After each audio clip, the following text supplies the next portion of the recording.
December 18th, 1944, Zurich. The lecture hall at the Swiss Federal Institute of Technology holds approximately 200 seats. Morris Berg sits in the third row, right side, aisle access. The seat provides a clear view of the podium and an unobstructed path to the exit. Berg chose it deliberately. His right hand rests in his coat pocket. His fingers touch cold metal. A Colt .45 pistol, fully loaded, safety off. In his left pocket, wrapped in cloth to prevent accidental breakage, sits a glass capsule the size of a large pill. Potassium cyanide. Death in 2 minutes.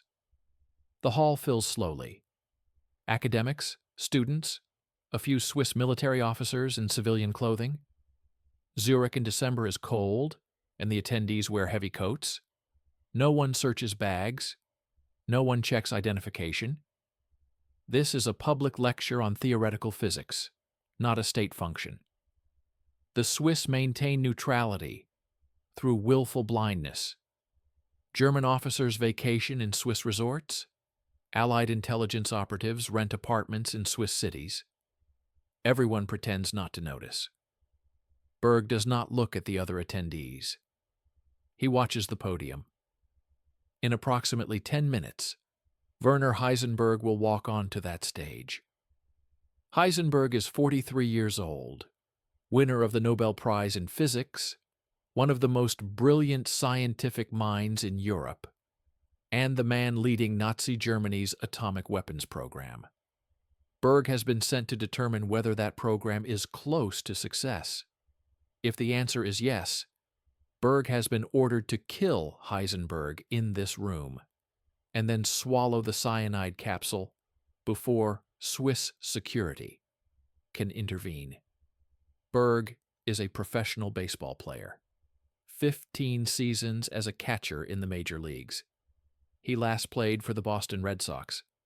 His lifetime batting average is .243. He is not a soldier. He is not an assassin. 6 months ago, he was sitting on a bench in Fenway Park watching younger players take his position. Now he is sitting in a Swiss lecture hall with a loaded pistol, waiting to decide whether to commit murder. The man who sent him here is named William Donovan, Director of the Office of Strategic Services. The United States does not officially have an intelligence agency. The OSS operates in legal gray space, funded through military budgets, staffed by civilians and soldiers performing tasks that have no formal authorization. Donovan recruits unusual people, academics, athletes, criminals, anyone with skills that conventional military training cannot produce. Berg qualified because of an incident that occurred 10 years earlier, an incident Berg never reported to anyone and never discussed. Japan. The American baseball establishment organized a goodwill tour. Babe Ruth, Lou Gehrig, Jimmy Fox. The greatest players in the sport traveling to Tokyo to demonstrate American athleticism and strengthen diplomatic relations. Berg was included as a backup catcher and informal translator. He had studied Japanese independently, motivated by nothing more than personal interest in languages. He could conduct basic conversations, read newspapers, navigate cities without assistance. The tour proceeded normally for 2 weeks. Exhibition games in Tokyo, Osaka, Yokohama. Large crowds. Positive press coverage in both countries. Then Berg disappeared. He left the team hotel without explanation and did not return for 48 hours. When he reappeared, he offered no details. His teammates assumed he had found a woman or gotten drunk. They made jokes. Berg said nothing. What actually happened remained unknown until after the war ended. Berg had purchased traditional Japanese clothing from a street vendor. He dressed as a local and took a train to central Tokyo. He entered St. Luke's International Hospital, using a visitor's pass obtained through bribery. He told the hospital staff he was visiting a sick relative. He walked past the patient rooms, located the stairwell, and climbed to the roof. The hospital was one of the tallest buildings in Tokyo. From the roof, Berg had an unobstructed view of the harbor, industrial districts, and military facilities. He carried a handheld Bell & Howell 16mm camera hidden in a canvas bag. For 3 hours, he filmed everything: fuel storage tanks, shipyards, railway terminals, anti-aircraft gun emplacements. He documented angles, distances, and structural details. When the film ran out, he descended the stairs, left the hospital, changed back into Western clothing, and returned to the team hotel. He never told Babe Ruth. He never told the team management. He never contacted the United States military or State Department. He simply kept the film. 8 years later, in April 1942, American bombers launched the Doolittle Raid, the first air attack on Tokyo. The mission planners used Berg's film to identify targets and plan approach routes. Berg had conducted an espionage operation entirely on his own initiative, without orders, without backup, without any official sanction. He did it because he believed someone should. This is why Donovan recruited him. Not because Berg could hit a baseball, because he could operate alone in enemy territory, make decisions without supervision, and keep secrets even from people who trusted him. The recruitment occurred in October 1943. Berg received a letter asking him to visit a government office in Washington. The letter was vague. Berg took the train. The meeting lasted 4 hours.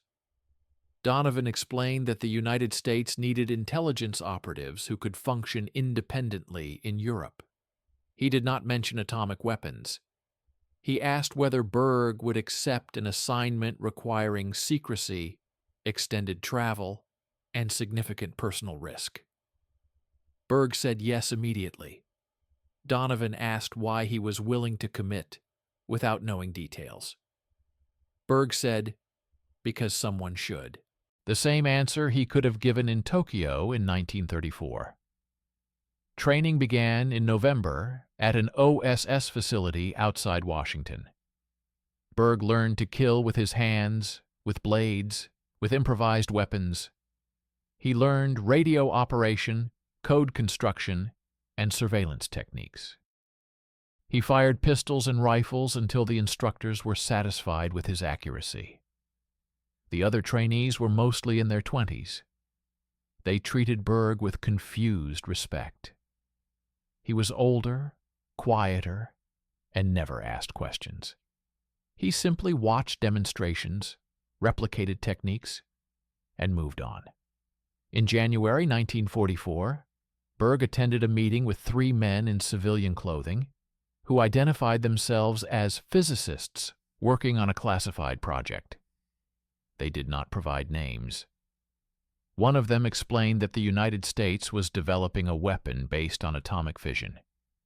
Germany was pursuing the same weapon.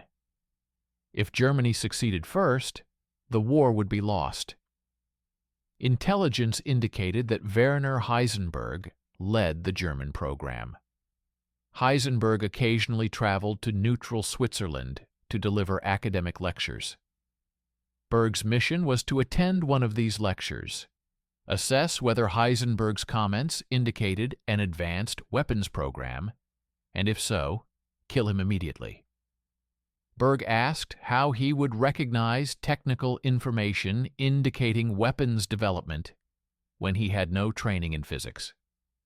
The physicist acknowledged the problem. He then spent 6 hours teaching Berg the fundamentals: neutron bombardment, critical mass, uranium enrichment, chain reactions, plutonium production. Berg took no notes. He listened and asked clarifying questions. At the end of the session, the physicist tested him with hypothetical statements a scientist might make during a lecture. Berg correctly identified which statements would indicate weapons work and which indicated only theoretical research. The physicist handed Berg two items: a Colt pistol and a cyanide capsule. He explained that Berg would not survive capture. Swiss authorities would turn him over to German intelligence. Interrogation would compromise OSS operations across Europe. The capsule was not optional. It was part of the mission. Death occurred within 2 minutes of ingestion. It was not painless, but it was certain. Berg placed both items in his coat pocket, without comment. February 1944. Berg traveled to Europe on a military transport. He moved through Allied-controlled territory into Switzerland, using false papers, identifying him as a Swiss businessman with an interest in academic physics. Switzerland was an island of neutrality, surrounded by war. German and Allied operatives moved through Swiss cities with minimal interference. The Swiss government officially prohibited espionage but lacked resources for enforcement. Berg attended minor academic gatherings in Zurich and Bern, establishing himself as a curious amateur who attended physics lectures for personal enrichment. In early December, OSS contacts confirmed that Heisenberg would lecture on December 18th in Zurich.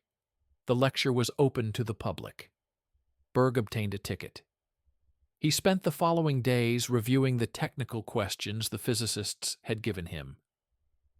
He examined the lecture hall, noting exits and security presence. There was minimal security. This was an academic event. On December 17th, Berg sat alone in a Zurich hotel room. The pistol and cyanide capsule lay on the table. He had received final instructions.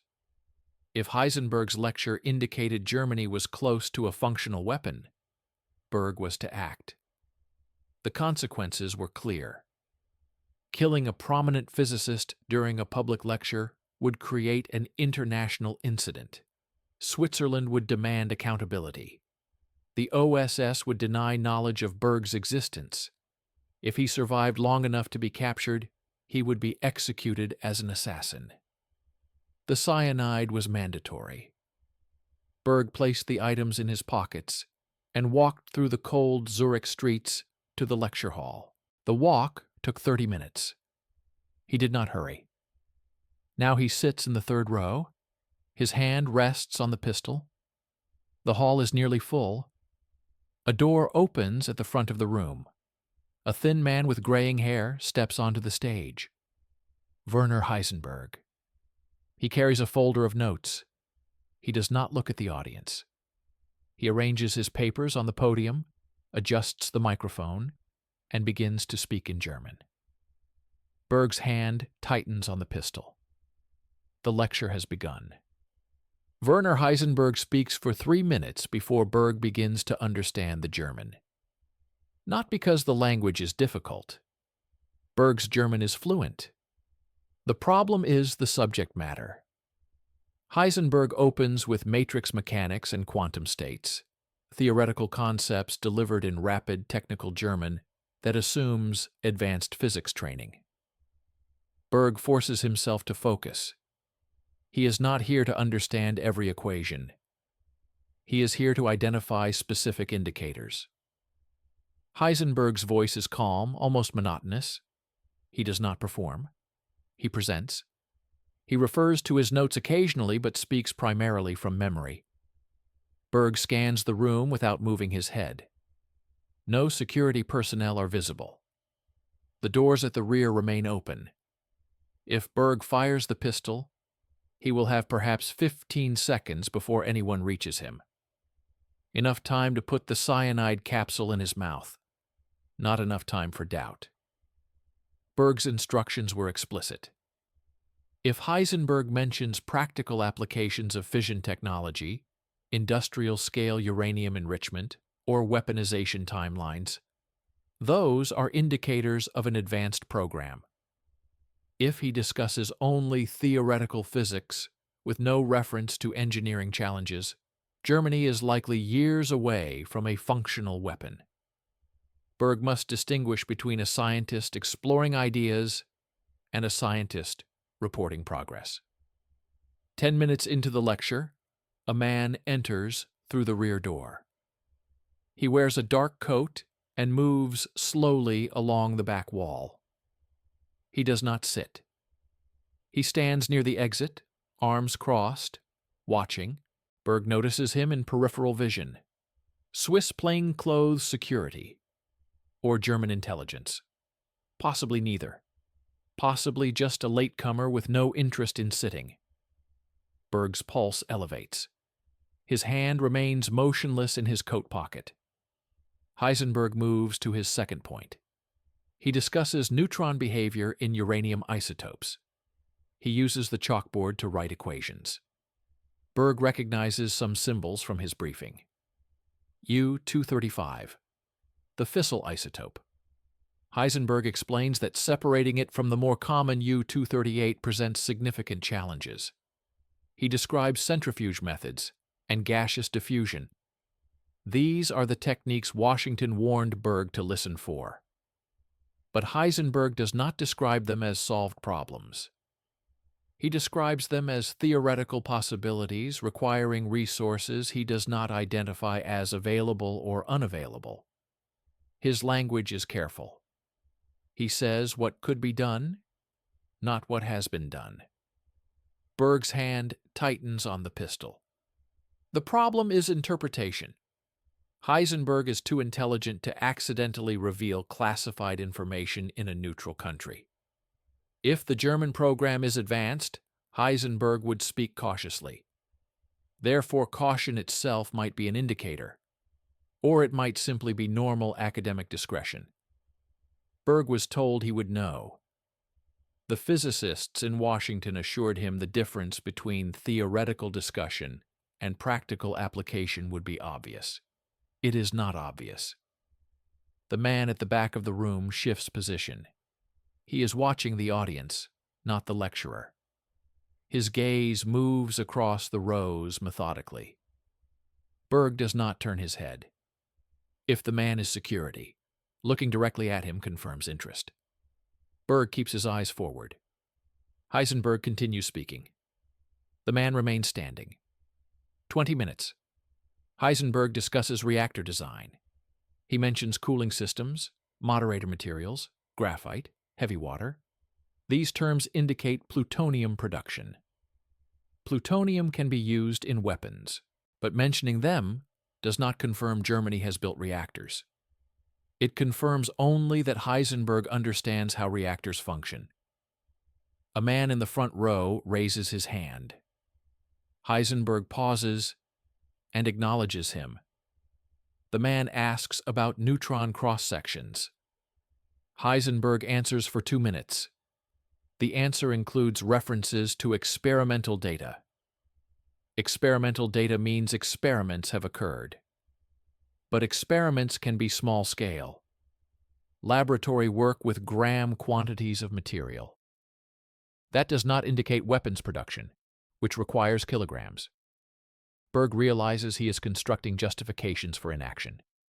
He is finding reasons to wait, to gather more information, to delay the decision.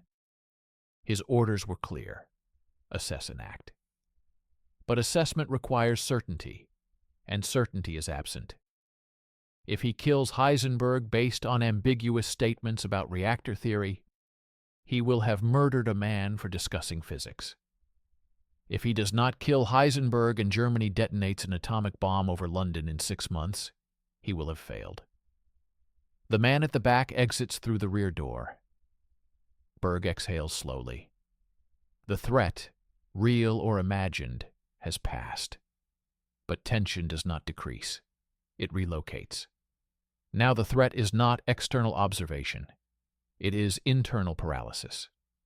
30 minutes. Heisenberg transitions to energy release in fission reactions. He writes numbers on the chalkboard. Large numbers. He explains that complete fission of 1 kilogram of U-235 would release energy equivalent to 20,000 tons of TNT. The audience murmurs.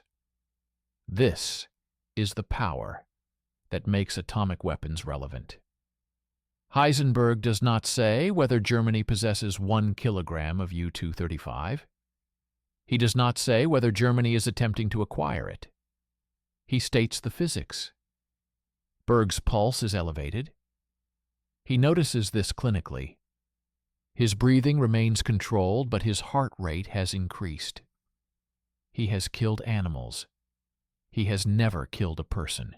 The OSS training included instruction in psychological preparation for killing. The instructor explained that hesitation is natural and must be overcome through focus on mission objectives. The instructor did not explain how to overcome hesitation when the mission objective is unclear. A woman 2 rows ahead turns slightly and glances at Berg. Brief eye contact. She looks away. Random chance or recognition. Berg does not know. His cover identity is weak. A Swiss businessman interested in physics, plausible but not robust under scrutiny. If someone questions him after the lecture, his answers must be confident and vague. Too much detail invites verification, too little invites suspicion. 40 minutes. Heisenberg discusses critical mass, the amount of fissile material required to sustain a chain reaction. He explains the mathematics. He describes how geometry affects criticality. A sphere is more efficient than a cylinder. Compression increases density and reduces the amount of material needed. These are weapons concepts, not reactor concepts. Weapons. But Heisenberg still speaks in theoretical terms. He says what would be required, not what Germany has achieved. He mentions that calculating precise critical mass requires extensive computational work and experimental validation. He does not say whether that work has been completed. Berg was trained to make decisions under pressure. Baseball taught him that. A pitch arrives at 90 miles per hour. The catcher has a fraction of a second to decide whether to frame it as a strike, block it in the dirt, or attempt to throw out a stealing runner. Indecision results in failure. But this situation does not resemble baseball. In baseball, the rules are clear. Here, the rules are interpretive. Berg must decide what Heisenberg's words mean, and the meaning is not fixed. 50 minutes. The rear door opens again. The same man in the dark coat enters. He resumes his position along the back wall. He is watching the audience. Berg keeps his breathing steady. If the man approaches during the question period, Berg will need to leave immediately. Walking out during a lecture is conspicuous, but less conspicuous than being questioned by security while carrying a loaded pistol and cyanide. Heisenberg opens the floor to questions. Several hands rise. A young man asks about plutonium as an alternative to uranium in weapons. Heisenberg responds that plutonium is theoretically viable, but presents challenges related to isotope purity and spontaneous fission. He does not mention whether Germany is producing plutonium. He discusses the concept as an academic problem. Another question. An older academic asks whether Heisenberg believes atomic weapons are practically achievable within the current geopolitical time frame. The question is direct. Heisenberg pauses. He says that any large-scale fission weapon would require industrial resources, scientific coordination, and time. He says the technical challenges are substantial. He does not say they are insurmountable. He does not provide a timeline. His answer is diplomatically vague. The man at the back writes something in a small notebook. Then he exits again. Berg waits 30 seconds and stands. He moves toward the side aisle, not the center. Walking out now will appear as if he has another appointment, not as if he is fleeing. Several other attendees are also leaving early, Academic lectures always lose audience members before the conclusion. Berg reaches the hallway. He walks toward the main exit, but stops near a window overlooking the street. Through the glass, he sees the man in the dark coat standing beside a parked automobile. The man lights a cigarette and waits. Berg cannot leave through the main entrance without passing him. Berg turns and walks deeper into the building. He locates a side exit used by staff. The door is unlocked. He steps into an alley behind the institute.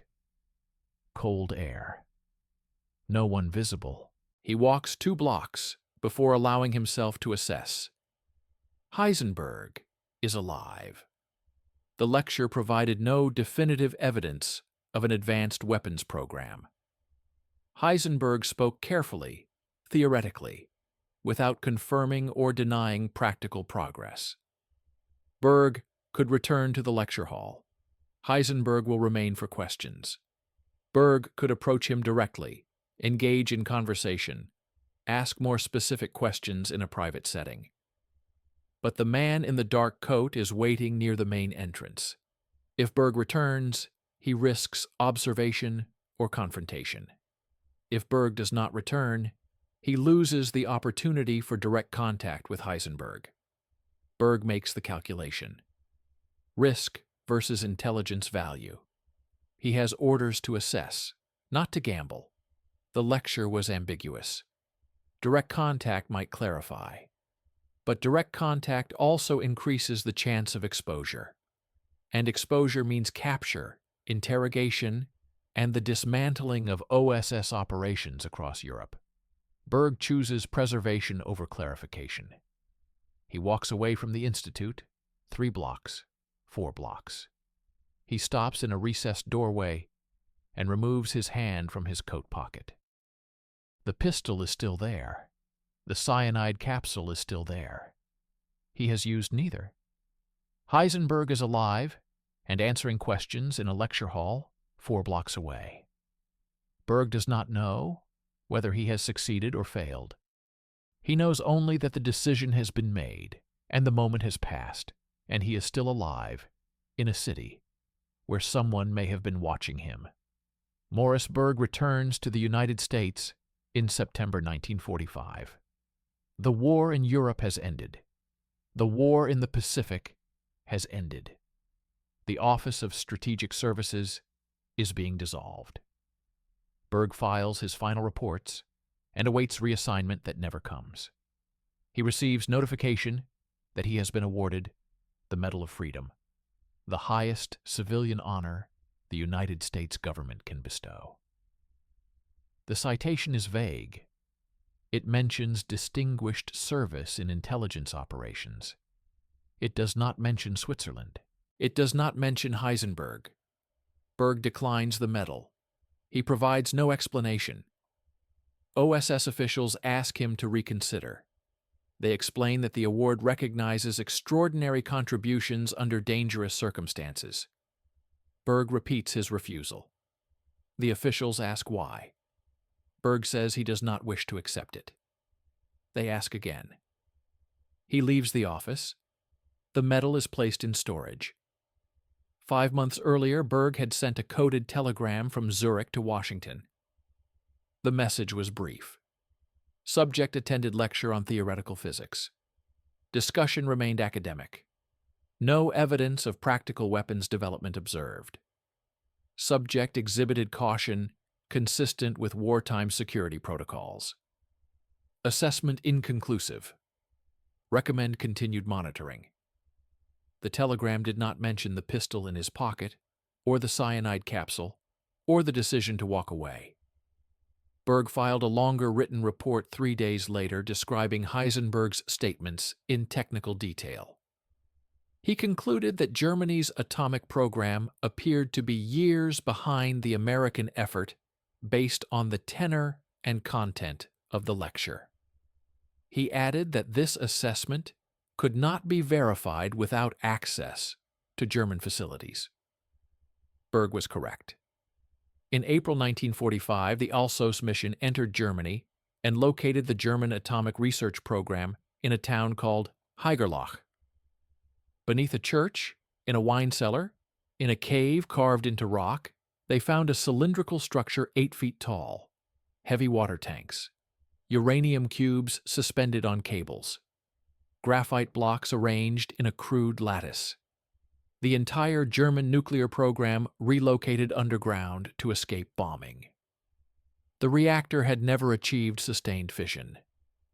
It was not functional. It had never been functional. Germany had no atomic weapon. Germany had no pathway to an atomic weapon. The program lacked enriched uranium, lacked industrial capacity, lacked everything except theoretical understanding. Werner Heisenberg was captured in May. He was detained in England with 9 other German physicists. When informed that the United States had dropped an atomic bomb on Hiroshima, Heisenberg did not believe the report. He argued that such a weapon would require industrial efforts he believed impossible during wartime. When the details were confirmed, he became silent. Berg learned these facts months later through declassified reports. He never commented on them. He never discussed whether his assessment in Zurich had been accurate or whether his decision to leave Heisenberg alive had been correct. When friends from baseball asked what he did during the war, he said he worked in intelligence. When they asked for details, he changed the subject. Berg does not marry. He does not maintain steady employment. He takes occasional work as a translator or consultant, but nothing permanent. He lives with his brother for several years in Newark. He reads extensively. He attends baseball games. He visits libraries. People who encounter him describe him as polite, intelligent, and unreachable. He does not form close friendships. He does not discuss his past. In 1952, the CIA offers him employment. The agency has recently been formed and is recruiting experienced operatives. Berg attends an interview. Senior officers speak with him for 2 hours. They offer him a position. He declines. He does not explain why. The CIA does not pursue further contact. A journalist locates Berg's address in the early 1960s.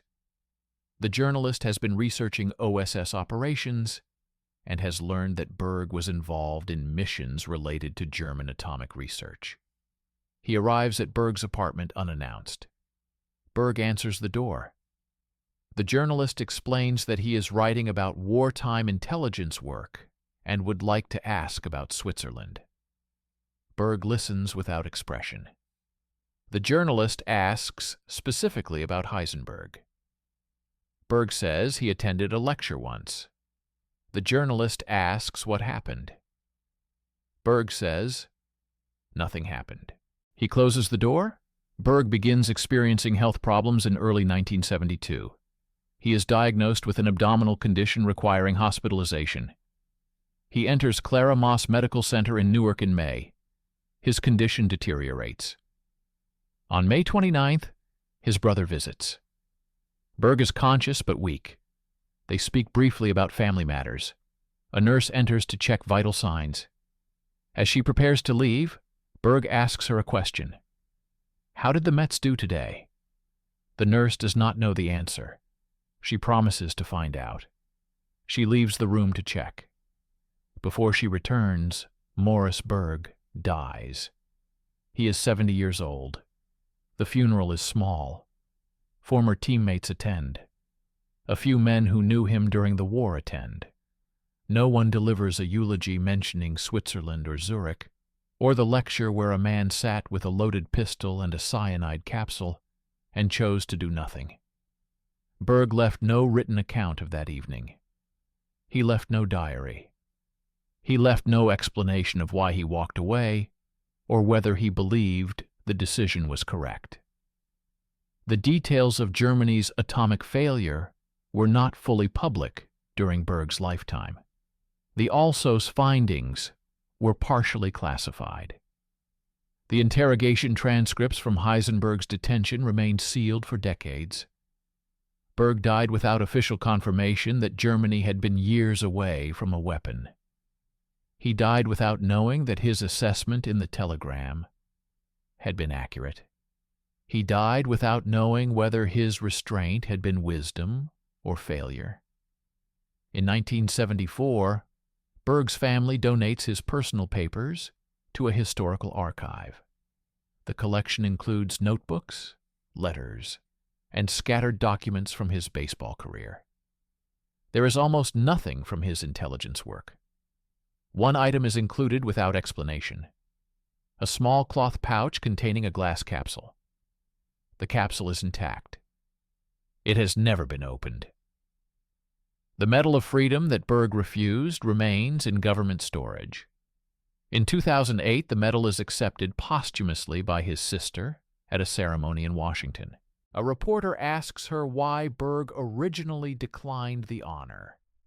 She says she does not know. She says her brother never explained his reasons for anything. The question of what happened in Zurich does not produce consensus. Some historians argue that Berg exercised appropriate restraint when confronted with ambiguous evidence.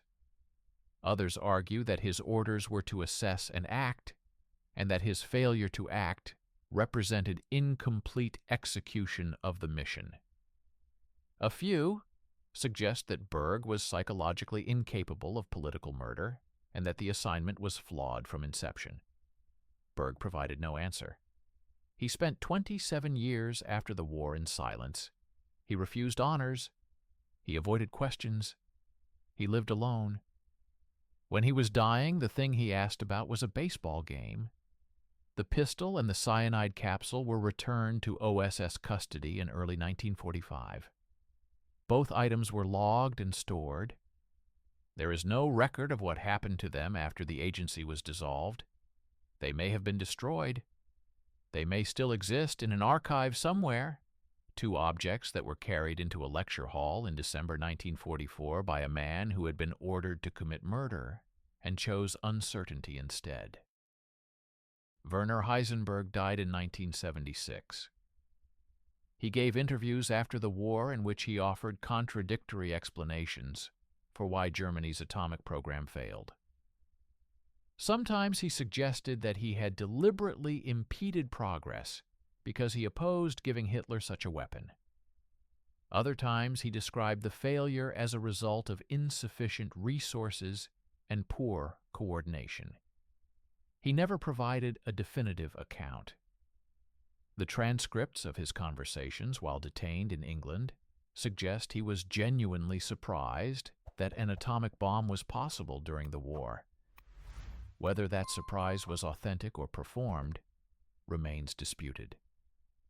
The lecture Heisenberg delivered in Zurich on December 18, 1944, was not recorded. No transcript exists.